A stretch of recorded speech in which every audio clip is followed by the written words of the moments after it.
Bom, vamos com a primeira palestra da manhã de hoje.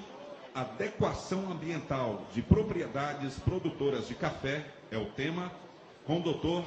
Pedro Brancaleon, Laboratório de Silvicultura Tropical do Departamento de Ciências Florestais, Exalc USP. Então, com vocês, Dr. Pedro Brancaleon. Alô, bom dia a todos. Espero que vocês estejam animados para falar de um tema que normalmente causa um pouco de dor de cabeça nos produtores, que é a adequação ambiental das propriedades rurais. Eu estou muito feliz de estar aqui nesse evento, porque é importante para a gente da universidade ter esse contato com os produtores, com as associações de produtores, justamente para que a gente possa fazer uma ciência um pouco mais aplicada, condizente com a realidade do campo. Então, nessa apresentação, eu vou mostrar para vocês algumas iniciativas e projetos de adequação ambiental, por que essa área hoje é tão importante e tem despertado a atenção dos produtores rurais, como que a gente pode fazer essa adequação ambiental, quais os benefícios dessa atividade e, por fim, como que nós podemos viabilizar economicamente essas iniciativas. Então, gostaria de dar um aviso também. Eu conversei com a comissão organizadora, eu tenho um voo marcado para 1h30. Então, ao invés de vocês deixarem as perguntas para a mesa redonda, eu peço que vocês já anotem essas perguntas, que eu vou comprimir a minha apresentação em 40 minutos para que a gente tenha um tempinho para conversar depois da apresentação. O tempo aqui.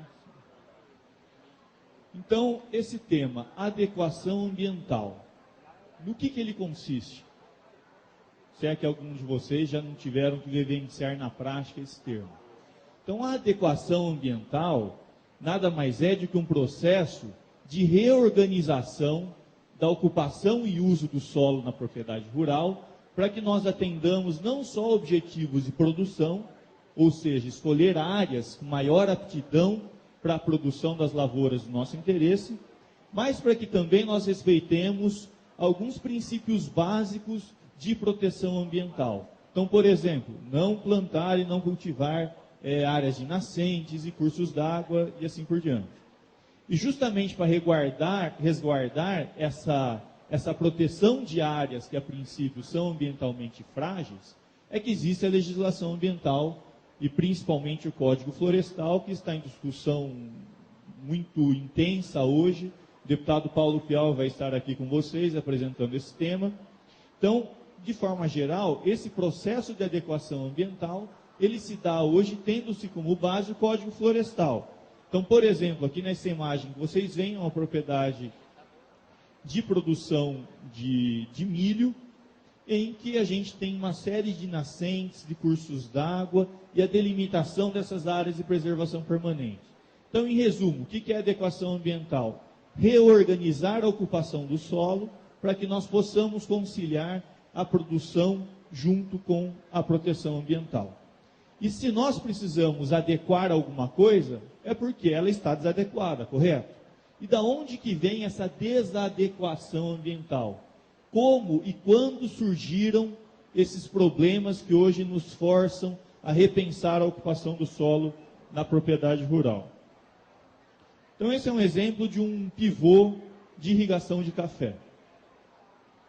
Então, por que, por exemplo, numa fazenda dessa, muitas vezes eu tenho alguma irregularidade ambiental? Primeiro, porque a abertura de 99% das unidades de produção no Brasil não foi feita de acordo com a legislação ambiental.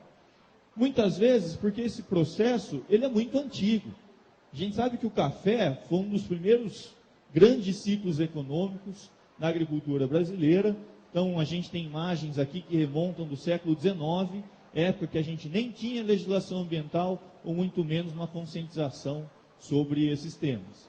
Então, essas inadequações ambientais, muitas vezes, foram decorrentes da atividade do pai ou mesmo dos avós do produtor rural.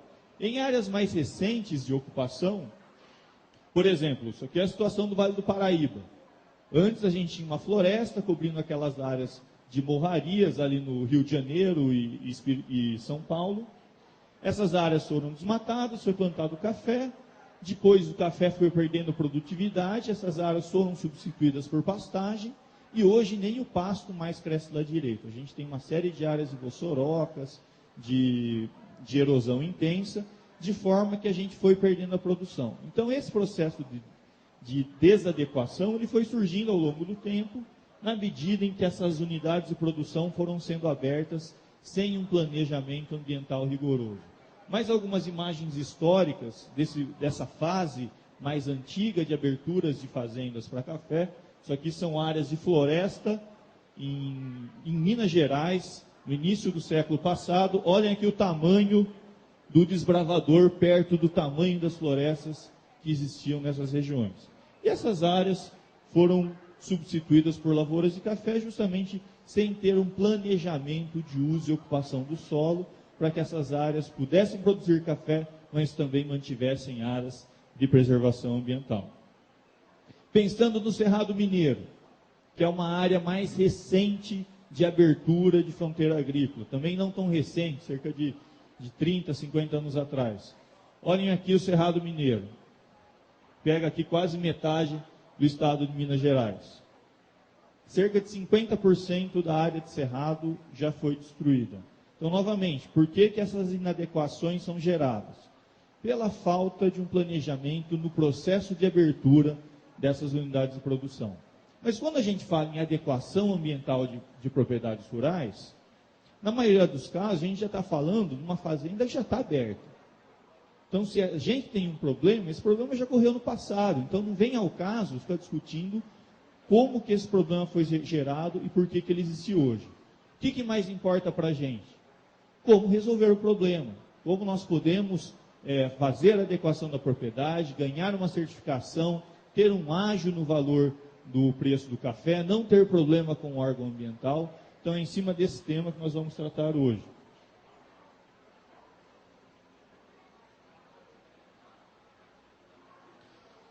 E por que hoje nós estamos falando tanto desse tema? Imaginem, eu até parabenizo a comissão organizadora por trazer esse tema nessa feira. Algum tempo atrás, seria razoável pensar em uma palestra de adequação ambiental numa feira de produção de café? Então, por que esse tema cada vez mais tem vindo à tona e tem afetado o dia a dia de cada um de vocês? Porque ao longo do tempo, a sociedade foi percebendo que a produção de alimentos sem sustentabilidade ambiental, ela pode trazer uma série de prejuízos para essa sociedade. Então, depois de um determinado momento, a produção do pão nosso de cada dia, ou do cafezinho com pão de queijo, não vai ser mais aceitável se essa produção ocorrer às custas dos recursos naturais, que também, igualmente como a produção de alimentos ou de café, são importantes para a sociedade. Então, em função dos impactos ambientais que foram surgindo ao longo do tempo, houve uma reflexão, uma forma de se pensar a agricultura e o papel dela para a conservação dos recursos naturais. Isso, pessoal, é importantíssimo na área que nós atuamos. Eu sou engenheiro agrônomo, muitos de vocês aqui são engenheiros agrônomos ou produtores rurais. E o produtor rural e engenheiro agrônomo é um grande gerente. Tem uma mosca chata aqui, viu? Pronto. São grandes gerentes de recursos naturais. Então não existe nenhuma profissão no mundo que mais lide com água, solo, biodiversidade do que a produção rural. Então, de fato, essa é uma responsabilidade que nós temos perante a sociedade. Desculpa. E da onde que veio essa reflexão? Será que o pessoal virou ambientalista da noite para o dia? Será que de uma hora para outra o pessoal resolveu pegar no pé do produtor com relação à forma com que ele usa e como ele faz a produção? Não é, pessoal. O que aconteceu nos últimos anos é que os impactos negativos da ocupação desordenada do solo, elas foram afetando cada vez mais o dia a dia da população. Isso se reflete em pressões de mercado, em pressões da sociedade, pressões do órgão ambiental, que fazem com que os produtores tenham, de alguma forma, que se adequar a esses aspectos ambientais. Então, por exemplo, essa notícia aqui do jornal: desabastecimento de água pode afetar 55% dos municípios até 2015. Para minha surpresa, ontem no aeroporto tinha lá um jornalzinho sendo distribuído gratuitamente. Qual que é a matéria de capa? Ontem à noite eu peguei isso. Escassez de água acende alerta. Falta de recurso hídrico ameaça a alimentação de quase metade do estado de Minas Gerais. Então vejam a importância que a agricultura brasileira, e principalmente a agricultura irrigada, tem para o gerenciamento desses recursos naturais, que também são importantes para a sociedade. Então é evidente que todo mundo vai cair em cima da agricultura irrigada, porque é justamente o setor que mais utiliza a água. Então, daqui para frente, pessoal, esqueçam, por mais que o Código Florestal fique mais flexível, que haja alguma facilidade em termos de adequação ambiental, esqueçam que a sociedade não vai cobrar vocês com relação à reocupação de áreas nascentes e cursos d'água, com vegetação nativa, adequação ambiental e assim por diante. Essa é uma pressão de mercado e não vai haver retrocesso nesse sentido.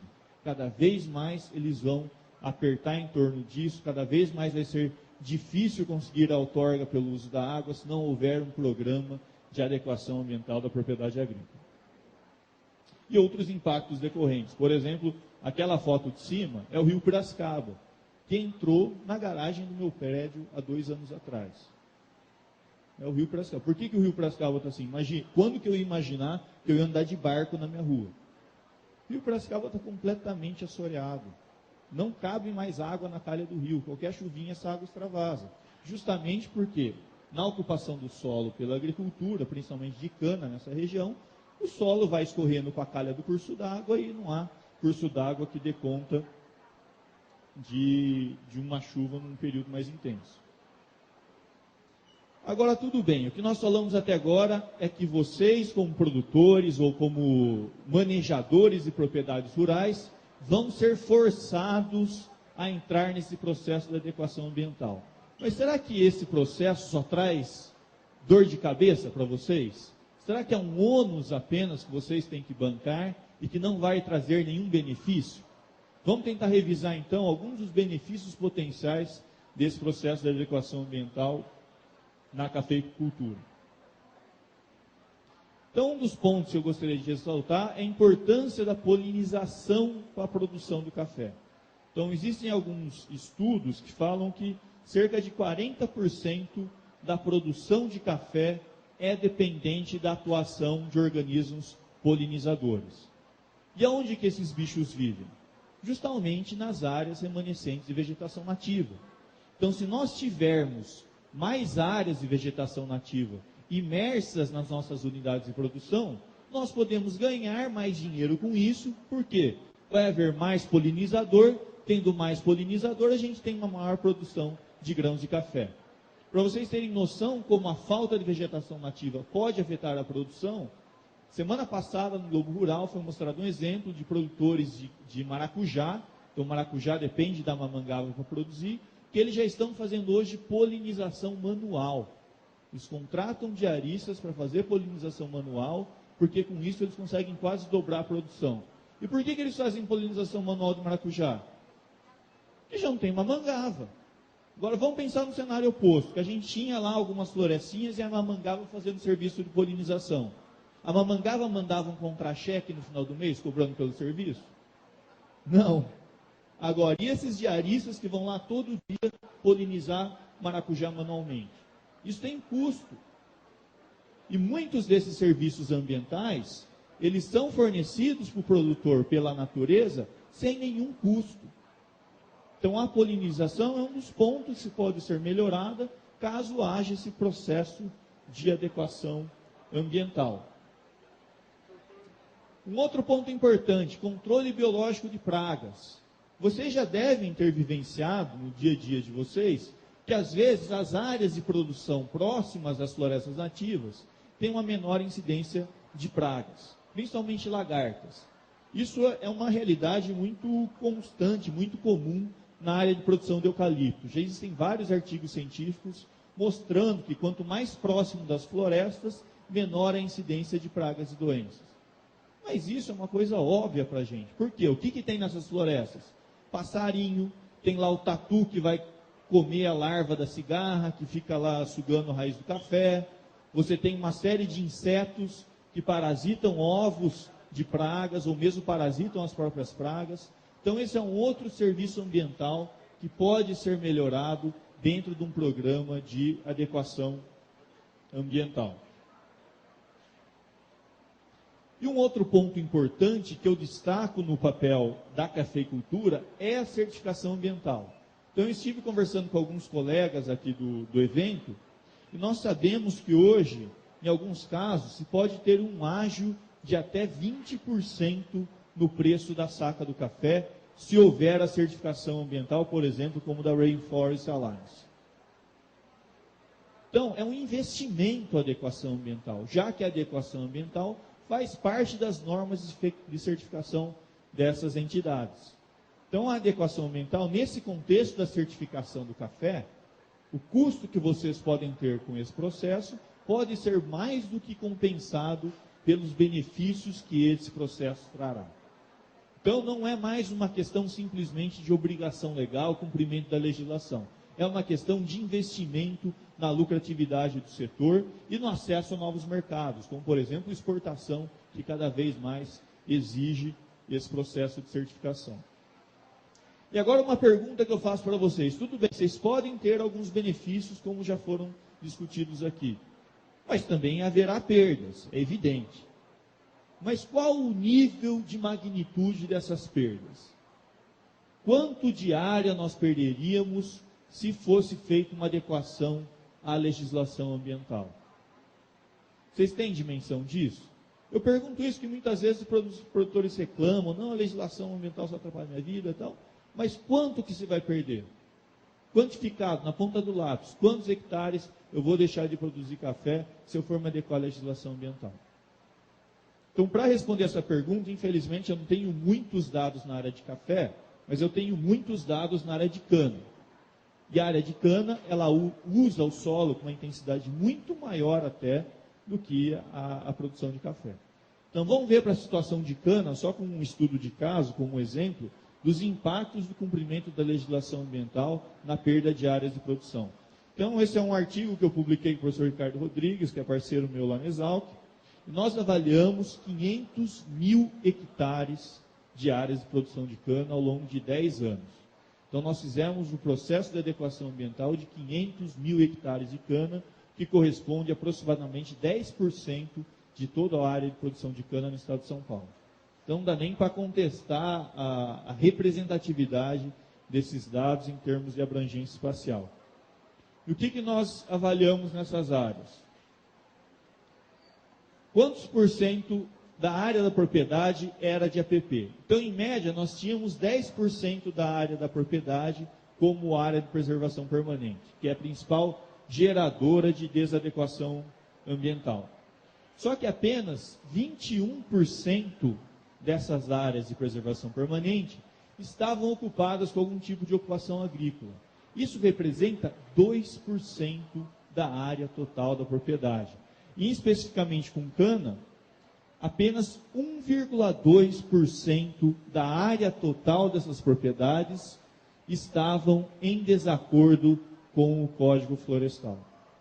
Aí eu pergunto para vocês, se nós fôssemos se adequar à legislação com relação à cana, tirar a cana da beira do rio, da beira das nascentes, nós perderíamos 1,2% da área total de produção. Isso é muito? Será que isso inviabiliza a produção? A gente não consegue ganhar 1,2% com produtividade, manejando melhor a lavoura? Com certeza, pessoal. Então isso aqui é com base no Código Florestal atual, não estou nem falando dos novos limites de 15 metros, área consolidada. Não, é se a gente fosse seguir o Código Florestal atual. Então muito, vamos falar assim, desses problemas são gerados por falta de conhecimento, falta de dados que demonstrem quanto o produtor pode perder ou não se eles forem se adequar a essa legislação. Agora vocês podem falar, não, reserva legal é que é o problema. APP tudo bem, nós aceitamos. E a reserva legal? nessa questão de propriedades de cana, que são as melhores terras do estado de São Paulo. O déficit de reserva legal não é de 20%. Por quê? Já se tem alguns capõezinhos, algumas áreas eucaliptais abandonadas, que já tem vegetação, áreas abandonadas. Então, nesses 500 mil hectares, o déficit foi de 6,4%. E eu pergunto para vocês, quantos por cento de uma propriedade vocês conseguem usar para café irrigado? 50%? 60%? Alguém pode só fazer assim para eu ter certeza? Uns 50% a 60%. Vocês têm 100 hectares, vocês conseguem usar uns 50% a 60% para café irrigado. Correto? Alguém discorda? Mais ou menos isso, não é? Ou seja, sobra 40% de áreas sem café irrigado. Considerando que nós temos cerca de 10% de APP e 20% de reserva legal, não há área suficiente para que a gente cumpra a legislação? Por que às vezes a legislação não é cumprida? Falta de planejamento no uso e ocupação do solo. Se nós não usamos tudo, não sobra área para conservação? Então, esse é um ponto que eu quero destacar. Planejamento. Então, para que a adequação ambiental ocorra, é preciso que haja planejamento no uso e ocupação do solo.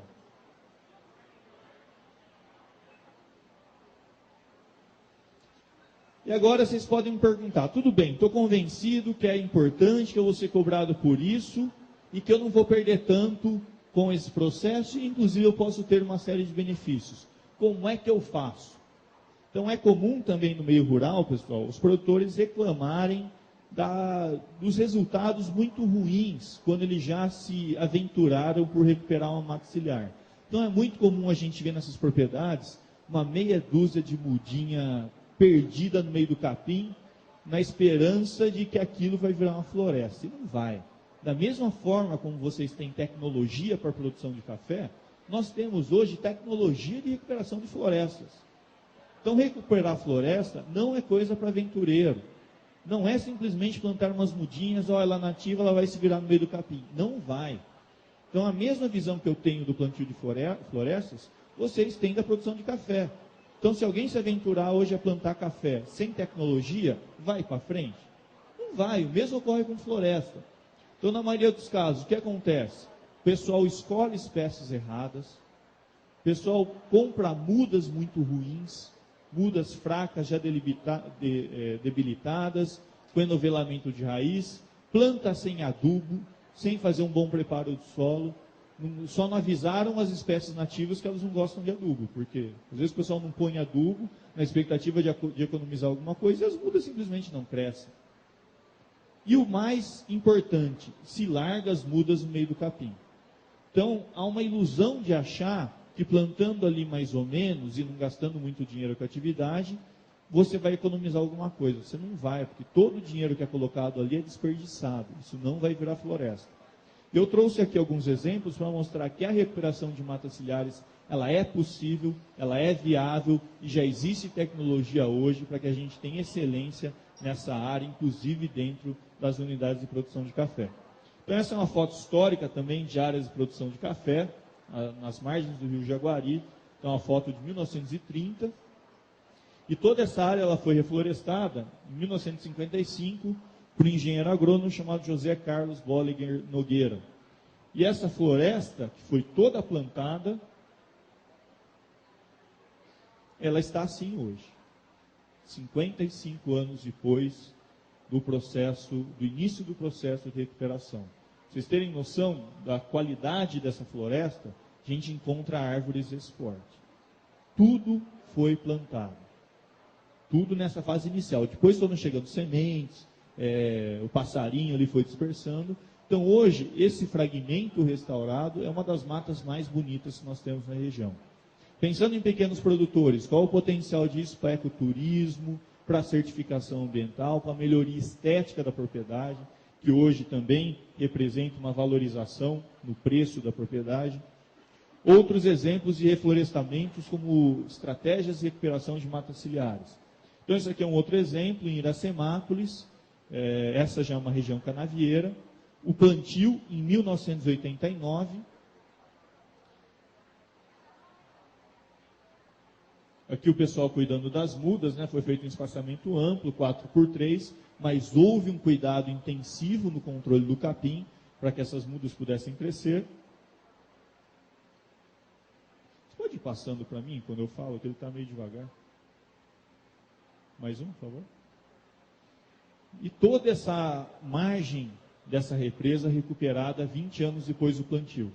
Por que esse processo começou? Porque tinha cana na margem da represa, a cana assoreou a represa, essa represa era usada para captação de água para abastecer a cidade, a represa secou em 87, o Ministério Público ficou furioso, desapropriaram essa margem de 50 metros, recuperaram a represa, plantaram a mata ciliar, hoje a cidade mais do que triplicou de tamanho e nunca mais faltou água, justamente em função desse processo de planejamento das áreas, e essa é a floresta hoje.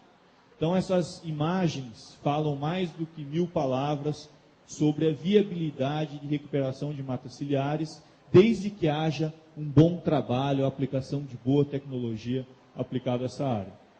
Alguns exemplos, aqui em Minas Gerais, Instituto Terra. Mais um, por favor. Então veja uma área completamente degradada por pecuária extensiva, em menos de 10 anos, transformando numa floresta nativa exuberante. Então, novamente, utilizando tecnologia adequada de recuperação de áreas de floresta nativa. E o que eu chamo de tecnologia adequada? Como que nós fazemos hoje a recuperação de matas ciliares e áreas de reserva legal, para que a gente tenha eficiência no processo de reocupação dessas áreas com a vegetação nativa? Então, nós sabemos que tem algumas árvores que crescem muito rápido e que também morrem cedo, e árvores que crescem mais devagar, mas que duram centenas de anos e que vão formar floresta madura. Durante muito tempo, as primeiras iniciativas de recuperação usaram só essas árvores que eles chamavam de madeira de lei. Então eles plantavam muitas dessas espécies que crescem devagar, não gostam muito de condições de pleno sol, e evidentemente eles tiveram um problema porque essas árvores crescem muito devagar. Então o capim sempre foi um problema muito grande quando se plantavam essas espécies de crescimento lento. Depois de um tempo, o que o pessoal começou a observar? Ah, não, mas vamos plantar crim de uva, capixingui, monjoleiro, essas espécies que crescem rápido, essas pioneiras que fecham rapidamente a área. E daí eles abandonaram essas madeiras de lei e só plantaram essas de crescimento rápido. Qual o problema? Elas também morrem cedo. Então, 10 anos depois do plantio, muitas dessas áreas foram perdidas, porque as árvores morreram e o capim voltou a dominar o solo. Então, qual que é a estratégia adotada hoje? A junção desses dois grupos de árvores. Então, nós plantamos, o anterior, por favor, linhas de rápido crescimento, escolhendo a dedo aquelas espécies que vão crescer rápido e vão sombrear o solo, e linhas de espécies de crescimento mais lento. Então, é um consórcio de espécies com diferentes velocidades de crescimento. Com essa área aqui, por exemplo, tem 1 ano de plantio. Com 2, 3 anos, vocês não precisam mais se preocupar com controlar capim, desde que se use tecnologia adequada. O que inclui escolha das espécies, organização das mudas no campo, compra de mudas de boa qualidade fisiológica, adubação, controle de formiga e controle do capim. Hoje mais um. Esse é um exemplo, por exemplo, de semeadura direta. Não foi plantada uma única muda aqui. Nós semeamos a floresta da mesma forma como se semeia milho. Essa área aqui tem exatamente 2 anos de implantação. Mas, novamente, com todos os tratos culturais que são necessários. E a gente economiza muito com isso. O plantio, a semente sai muito mais barato do que plantar mudas. Então, hoje, na bacia do Rio Xingu, no Mato Grosso, o pessoal já faz plantio mecanizado de florestas, usando as máquinas utilizadas no plantio de soja e pastagem. Outras tecnologias, isso aqui é no sul de Minas, Poços de Caldas. Em algumas regiões que a gente tem desmatamento, e que eles têm que desmatar e eles raspam aquele solo superficial de floresta ou de cerrado, para que se faça o plantio ou se faça o enleiramento, esse solo superficial tem um potencial enorme de recuperação de áreas degradadas. Então, esse é um exemplo de bauxita, em que eles cortaram a floresta com autorização, rasparam essa camada de solo, pegaram a bauxita, reorganizaram o solo em termos de engenharia de solos, depois eles recobriram essa área com o solo da floresta, o solo que havia na floresta antes do desmatamento. E vejam o potencial de uso dessa técnica. 4 meses depois, mais uma. 10 meses depois, pode mais uma, mais 2 cliques. 16 meses depois, mais uma. 28 meses depois, sem plantar uma única muda. Simplesmente aproveitando o material que ia ser jogado no lixo. Isso acontece muito com construção de estradas, de centrais hidrelétricas. O pessoal desperdiça esse material com um enorme potencial de recuperação de áreas degradadas. Então é evidente que dá para inovar muito. Recuperar a floresta é muito mais do que plantar mudinhas. Então a gente precisa conhecer caso a caso as situações em que essa atividade vai ser conduzida. Em alguns casos, basta simplesmente que nós abandonemos a área. Vocês sabem disso, principalmente em área de cerrado, onde vocês trabalham mais com agricultura irrigada. O cerrado tem um potencial enorme de rebrota, de regeneração.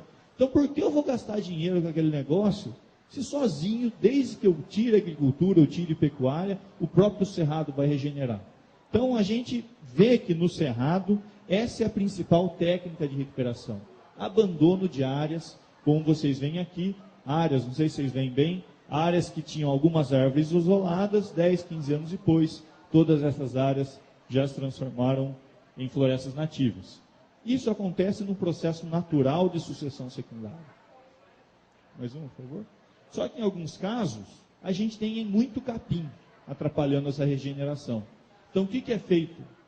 É feita a condução da regeneração natural. Então nós capinamos essas mudinhas que já estão lá naturalmente presentes na área, para que elas cresçam melhor e reocupem rapidamente o solo. Então essa técnica é interessante, porque cada mudinha que eu encontro crescendo sozinha na minha área, é uma muda a menos que eu tenho que comprar, que eu tenho que plantar. Então há uma economia muito grande de dinheiro quando nós podemos usar a regeneração natural.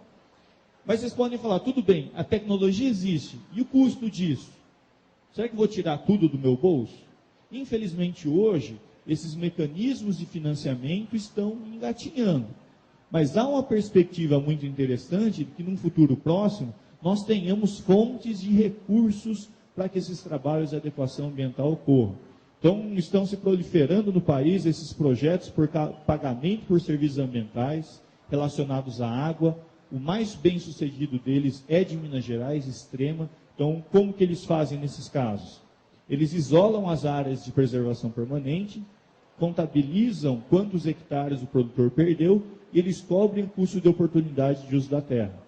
Então, por exemplo, se o produtor ganhava R$200 por hectare ano com pecuária leiteira, eles pagam R$300 para o cara deixar de usar aquela área para pecuária leiteira e eles ainda fazem a recuperação dessa área.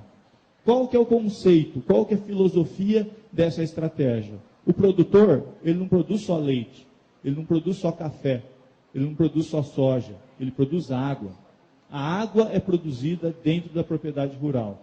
E como tem um monte de gente que depende, que paga pela essa água, é justo que o produtor tenha um apoio financeiro para se inserir nessas atividades de recuperação de matas ciliares. Então eu tenho a expectativa de que daqui a algum tempo já há um projeto grande da Agência Nacional de Águas, que isso esteja mais acessível a todos os produtores.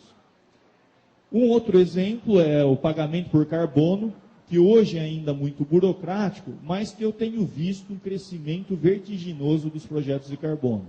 Um projeto de carbono bem conduzido, ele pode dar um retorno de até R$8.000 por hectare. O problema dos projetos de carbono é o custo da burocracia. Então, hoje, existem mecanismos de projetos em cooperativas, porque para cada produtor ter o seu projeto, ele não consegue cobrir o custo de toda essa burocracia. Agora, em associação, juntando esforços, ele vai pagar uma vez só o auditor, que pode trabalhar toda a papelada para vender esses créditos no mercado. Então, esse é um projeto grande no sul da Bahia, mais de 1.000 hectares via créditos de carbono, mais de R$40 milhões investidos nessa atividade. Agora, uma pergunta que eu deixei mais para o final, que é uma forma diferente de tratar essa questão da recuperação ambiental. Então, esses mecanismos econômicos que nós vimos até agora, eles são importantes no caso de matas ciliares, em que não há uma perspectiva de exploração dessa área. Agora, vamos discutir como nós poderíamos ganhar dinheiro com a reserva legal. Então, há um potencial ainda que não é aproveitado pelas pessoas.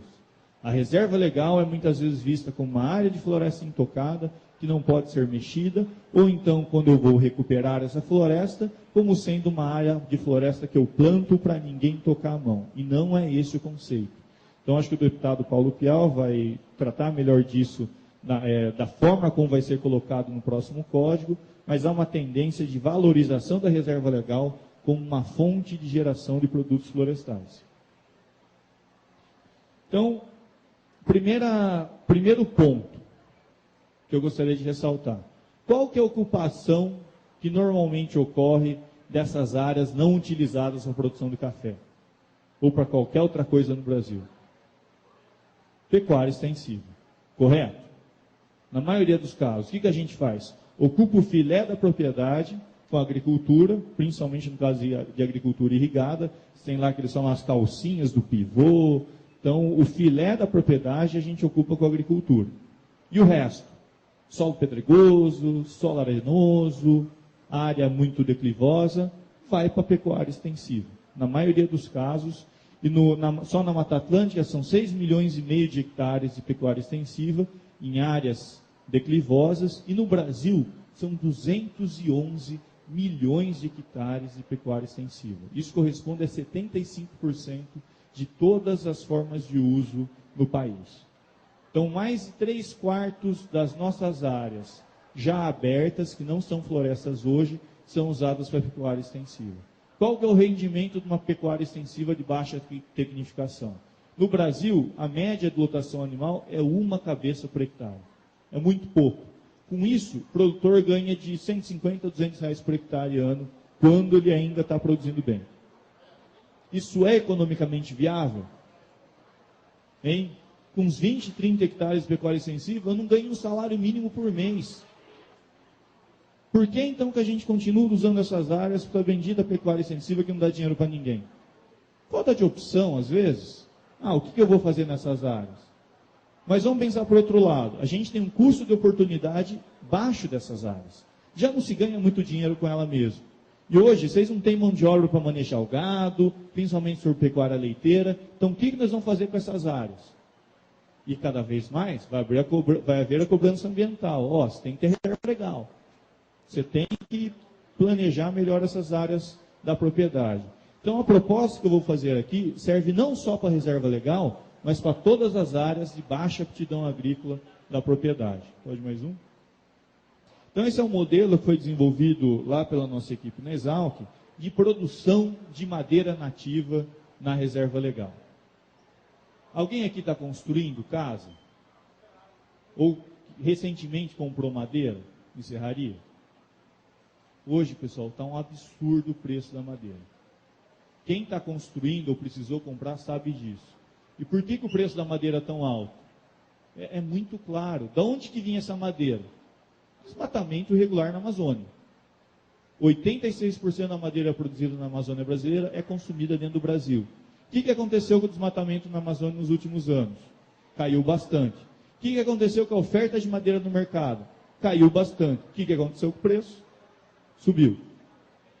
Então, antigamente, não havia um cenário positivo de produção de madeira nativa na propriedade rural. Por quê? Tem uns camaradas que vão lá, cortam tudo na Amazônia e vendem para a gente. Por que eu vou plantar? Isso está mudando. Desmatamento tem caído, preço tem aumentado, e hoje eu aposto muito na produção de madeira nativa como uma atividade complementar da propriedade rural. Então, como funciona esse sistema aqui? Nós trabalhamos com uma linha de espécies de rápido crescimento, para corte com 10 anos, para caixotaria, lenha e usos menos nobres, mas que vão ser importantes para sombrear a área.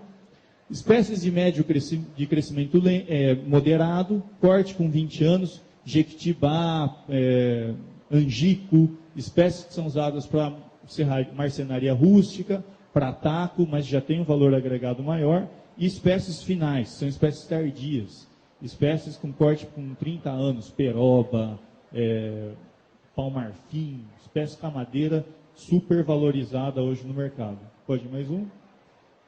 Então, essa produção é feita em ciclos. Então, Nos primeiros 10 anos eu corto madeira inicial, planto madeira média no local. 20 anos depois eu corto madeira média, pode mais um, e planto madeira final. 30 anos depois eu vou colhendo, mais um, essas árvores num ciclo de produção. Vocês podem perguntar para mim, mas tudo bem, 10 anos, 20 anos, dá dinheiro esse negócio? Vocês terem noção do potencial de retorno, essa é uma fazenda de 250 hectares em Campinas, uma das regiões onde o solo é mais valorizado, lá no interior de São Paulo, pode mais um, e o proprietário decidiu plantar toda a fazenda com madeira nativa para exploração futura. Com dinheiro do BNDES, com financiamento público, e hoje essa área já serve de, mais uma, por favor, essa área com 4 anos, pecuária extensiva, que virou floresta. Mais um, aqui umas árvores com 3 anos de idade, mais um, agora nós estamos entrando com todo o trato silvicultural, e já foi feita uma tese de doutorado no estudo de economia da Unicamp para simular o rendimento econômico dessas áreas, comparando com café, laranja. E vejam o seguinte, os resultados do último ano, 2008 2009, apontaram um rendimento de R$ 470 por hectare ano. Isso considerando um preço médio de R$ 40 o metro cúbico da madeira, que não é nada. É que nós só ficamos amarrados que não daria para projetar preço. Nós utilizamos a média da madeira que havia no mercado naquela época, que é tudo madeira sem certificação, sem procedência, sem controle de origem, que normalmente tem um preço mais baixo. Agora imagine quanto vai valer um metro cúbico de peroba certificada, produzida na reserva legal daqui a alguns anos. Hoje o IP está R$ 2.000 metro cúbico, mais até, você acha até por R$ 3.000 metro cúbico. Isso vai dar dinheiro, pessoal. Mais uma, por favor. Mas vocês podem falar também, mas eu tenho receio de apostar minhas fichas em madeira nativa. Tudo bem, nós podemos usar algumas espécies exóticas. E o novo Código Florestal vai deixar isso mais claro, mais permissível. Então, as espécies exóticas, ao meu ver, elas podem ser usadas como caráter temporário no processo de recuperação. Isso vai ser permitido e já é hoje na legislação. Então, esse é um experimento que eu tenho no sul da Bahia, não tanto sul, região central da Bahia. Vocês conseguem ver aqui essas duas linhas maiores? O que é isso daqui? Eucalipto. Então, nesses experimentos, nós testamos o eucalipto como uma espécie pioneira comercial. Então, nós plantamos 2 linhas de eucalipto, 2 linhas de nativa para a produção de madeira. Então, não é nativa para nada. São 2 linhas de eucalipto, 2 linhas de nativa para madeira. Então, a gente repete esse esquema de madeiras para corte com 20 anos, eucalipto com corte para 5, 6, 7 anos, normalmente, e madeiras com corte para 30 anos, madeiras nobres, madeiras de lei. Com isso, pessoal, só a exploração de eucalipto cobre os custos do processo de restauração. Então, isso com base nos custos, nos preços que nós temos lá da região. E a ideia qual é? Explorar 2 ciclos de eucalipto, 7 e 14 anos, para a celulose e papel, que já tem um mercado lá enorme, ou então um único ciclo de eucalipto para serraria, que já tem também um valor altíssimo de mercado. Uma outra opção, eucalipto para morão. Quanto hoje que está o morãozinho aqui na região? Lá na Bahia estava R$ 5,00 o morãozinho de citrodônio. Aqui eu não sei quanto está, mas imagino que o valor esteja alto também. Então é possível manejar essas áreas que hoje são marginais, que hoje não dão dinheiro a nenhum produtor, para que elas deem um retorno econômico maior, que elas sirvam de poupança para o produtor, que elas deem condições de que se tenha retornos extra da atividade econômica. Isso é a vantagem. Usa pouca mão de obra. Você implanta um projeto e deixa as árvores crescer, é um processo lento. Então você vai estocando dinheiro ali sem ter que ter uma intensidade muito grande. E você tem tempo para focar na sua atividade principal, que é o café. Essa produção de madeira na reserva legal fica como uma poupança que vai ali estocando ano após ano. Para finalizar, mais só algumas fotos, mais uma pode ir? Vejam ali o crescimento, né, dessas nativas. Esse é um eucalipto, essa aqui é uma nativa. Tem nativa lá batendo no eucalipto, para vocês terem noção. Então, se a gente adubar direitinho essas plantas, controlar o capim, tem nativa que cresce mais que o eucalipto. Mais uma. Olha aqui o IP roxo. Essas áreas, pessoal, não tem um ano de plantio. Eu plantei isso daqui em junho do ano passado. Olha o tamanho já das árvores, se nós cultivarmos bem essa floresta, se for dado todo o trato silvicultural. Qual uma outra opção evidente que vocês têm? Café. Por que não usar o café nessa fase inicial da recuperação da floresta? Eu não estou falando de um café irrigado, com alta produção, que vocês vendem no mercado. Estou falando de um café de qualidade. Então, toda fazenda poderia ter lá seu cafezinho irrigado, produção, café irrigado não, café sombreado, produção de um café gourmet, você tem um mercado diferenciado. Então, aquilo é como se fosse um bônus da propriedade. Quem gosta mesmo de café, tem interesse em produzir um café diferenciado. Então, nós podemos, nesses sistemas de recuperação da reserva legal, usar o café também como uma espécie inicial nesse processo. O café só sairia dessa área em função do sombreamento excessivo depois de alguns bons anos de cultivo e de retorno econômico produtor. E para finalizar, hoje já existe e está sendo aumentado o mercado da compensação da reserva legal. Então, quem não é esperto, o que vai fazer? Eu não quero, prefiro deixar a pecuária extensiva nas minhas áreas de baixa aptidão e vou compensar a reserva legal em algum outro lugar. O que esse pessoal faz hoje? Paga um aluguel para quem tem excedente de reserva legal. Como tem isso funcionado de forma geral? O valor do aluguel corresponde ao valor, a metade do valor do arrendamento da terra.